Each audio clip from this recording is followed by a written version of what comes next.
हरे कृष्णा। एक बार युधिष्ठिर तथा भगवान कृष्ण बैठे हुए थे। युधिष्ठिर कहने लगे, हे भगवान, ज्येष्ठ कृष्ण एकादशी का क्या नाम है तथा उसका क्या महत्व है? कहिए मुझसे, कृपा करके मुझसे कहिए प्रभु। तब भगवान श्री कृष्ण कहने लगे, हे राजन, यह एकादशी अचला एकादशी तथा अपरा दो नामों से जानी जाती है। हे युधिष्ठिर, जो मनुष्य जेठ कृष्ण पक्ष की एकादशी का व्रत पालन करते हैं वो संसार में प्रसिद्ध हो जाते हैं। इस दिन भगवान की पूजा की जाती है। अपरा एकादशी व्रत के प्रभाव से ब्रह्म हत्या, भूत योनि, दूसरे की निंदा आदि सभी प्रकार के पाप दूर हो जाते हैं। इस व्रत को करने से कितना भी बड़ा पापी हो, चाहे पर स्त्री गामी हो, चाहे झूठ गवाही देने वाला हो, चाहे किसी प्रकार का पाप किया हो, परंतु एकादशी के व्रत करने से सब प्रकार के पाप नष्ट हो जाते हैं। युधिष्ठिर से कहते हैं, भगवान श्री कृष्ण, जो क्षत्रिय युद्ध से भाग जाते हैं नरकगामी होते हैं, परंतु अपरा एकादशी से वह भी स्वर्ग को पा लेते हैं। जो शिष्य यदि अपने गुरु की बुराई करते हैं या सुनते हैं तो उनको शास्त्र कहते हैं कि रौरव नरक जाते हैं, वो भी इस व्रत को करके सब पाप से मुक्त हो जाते हैं। आइए इसका क्या फल है वो भी मैं बताता हूँ। जो फल तीनों पुष्कर में कार्तिक पूर्णिमा का स्नान करने से या गंगा तट पर पितरों के पिंड दान करने से प्राप्त होता है, वही अपरा एकादशी व्रत करने से प्राप्त हो जाता है। मकर में जो प्रयागराज स्नान करने से, शिवरात्रि का व्रत करने से, सिंह राशि के बृहस्पति गोमती नदी की स्नान करने से प्राप्त होता है, तथा केदारनाथ बद्रीनाथ का दर्शन सूर्य ग्रहण में, कुरुक्षेत्र के स्नान से, स्वर्ण दान देने से अथवा श्रद्धा पूर्वक गौदान देने से प्राप्त होता है, वही मात्र एकादशी अपरा एकादशी का व्रत करने से हमें प्राप्त हो जाता है। यह व्रत पापी रूपी वृक्ष को काटने के लिए कुल्हाड़ी है, पाप रूपी ईंधन जलाने के लिए अग्नि, पाप रूपी अंधकार को मिटाने के लिए सूर्य के समान है।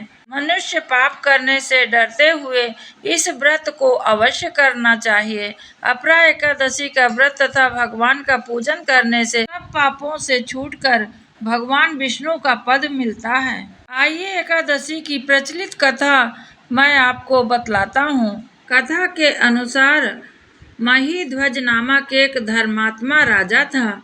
उसका छोटा भाई वज्रध्वज बड़ा ही क्रूर और अधर्मी था। अपने बड़े भाई से बड़ा द्वेष भी रखता था। पापी ने एक दिन रात्रि में अपने बड़े भाई की हत्या करके उसकी देह को एक जंगली पीपल के नीचे गाड़ दिया। इस अकाल मृत्यु से राजा प्रेत आत्मा के रूप में उसी पीपल पर रहने लगा।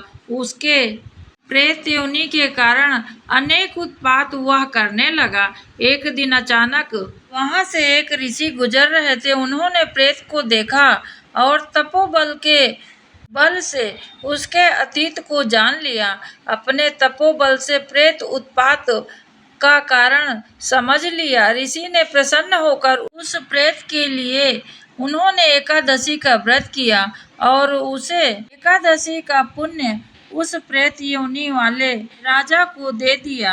इस पुण्य के प्रभाव से राजा की प्रेत योनि से मुक्ति हो गई। वह ऋषि को धन्यवाद देता हुआ बार बार पैर पड़ रहा था। इसके बाद दिव्य देह धारण करके वो पुष्पक विमान पर बैठकर स्वर्ग को चला गया। भगवान श्री कृष्ण कहते हैं, हे राजन, यह अपरा एकादशी की कथा मैंने लोकहित के लिए कही है।